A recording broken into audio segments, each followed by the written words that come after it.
3 Côtes d'Azur.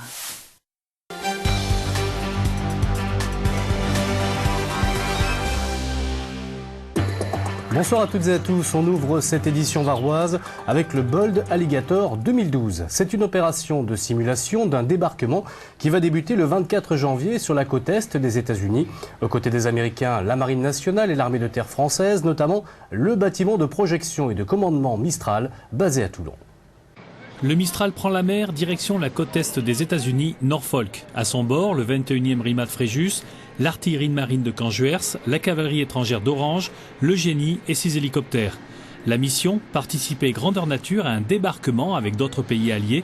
L'enjeu, tester les hommes, le matériel et fluidifier l'intégration des diverses forces armées des pays participants.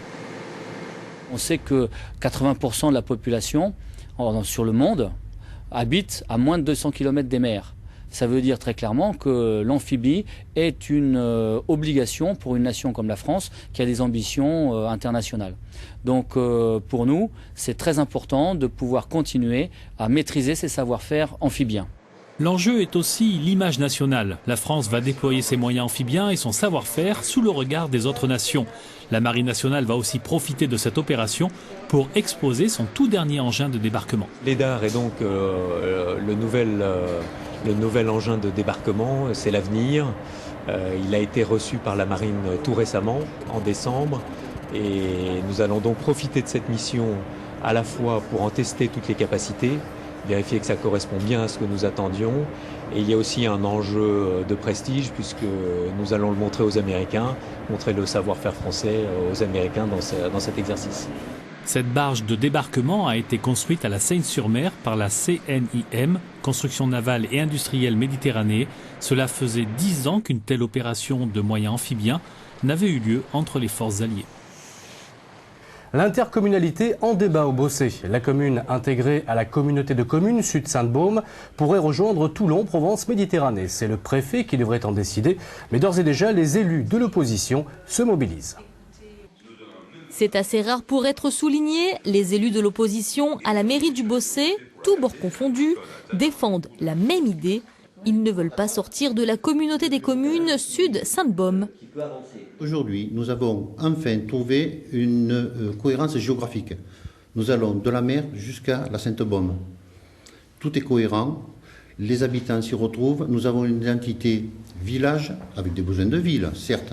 Mais par contre, aujourd'hui, nous ne subissons pas Toulon. Pour les Bossétans, ce que j'ai peur, c'est que nous soyons, et là ils comprendront bien ce que je veux dire, nous soyons les derniers dans une division qui n'est pas la nôtre, plutôt que premiers dans la division qui est la nôtre.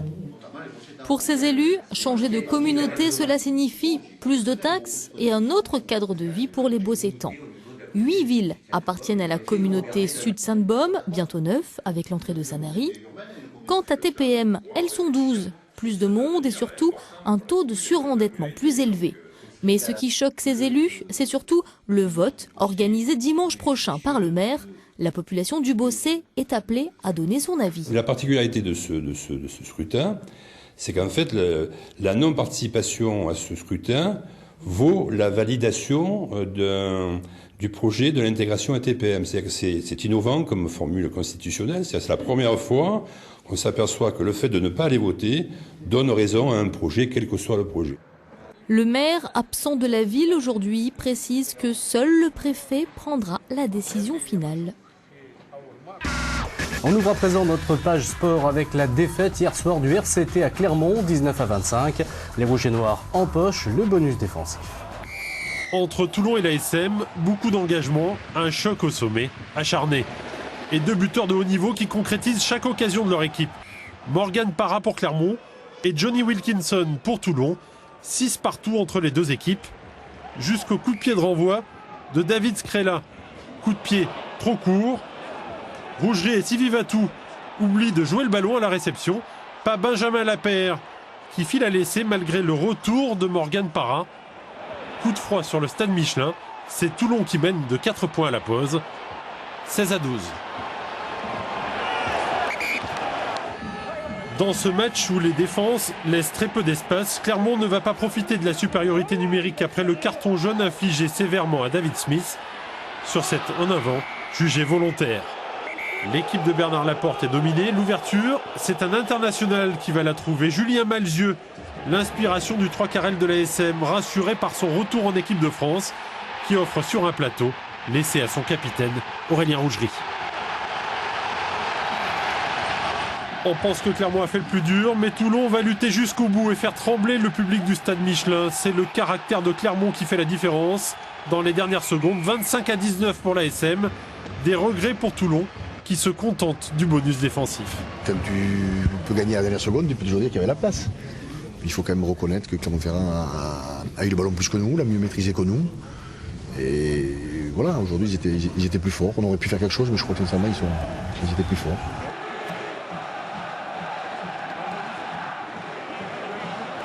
Et avec ce point de bonus, le RCT est 3e du classement. En bref et en images, il n'y a plus de représentants varois en Coupe de France de football. Fréjus-Saint-Raphaël en bleu a été éliminé en 32e de finale par Ajaccio, équipe de Ligue 1. Les Corses se sont imposés 3-0, un score sévère. Et puis la Coupe de France de handball, les filles de Toulon-Saint-Cyr en maillot jaune sont allées chercher leur qualification pour les quarts de finale à Nîmes. Victoire 30-24. Écoutez l'entraîneur toulonnais, satisfait et bien sûr ambitieux. Ça nous permet de continuer le chemin et d'espérer encore retourner à Bercy parce que c'est bien ça. Mais bon, le chemin est long, mais au moins on n'est pas éliminé. Et les deux équipes se retrouveront face à face demain soir pour le compte cette fois du championnat. C'est la fin de votre édition. Tout de suite votre bulletin météo. Merci de nous avoir suivis. Bonne soirée sur France 3. Retrouvez votre bulletin météo avec la Station des Ors.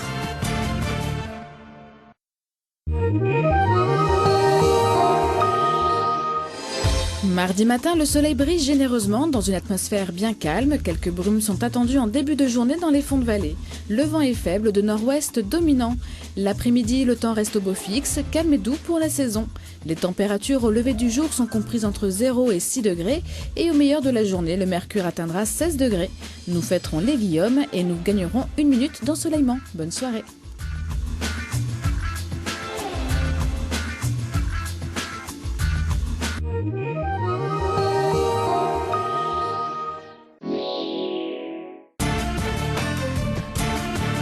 À bientôt pour un nouveau bulletin météo avec la Station des Ors.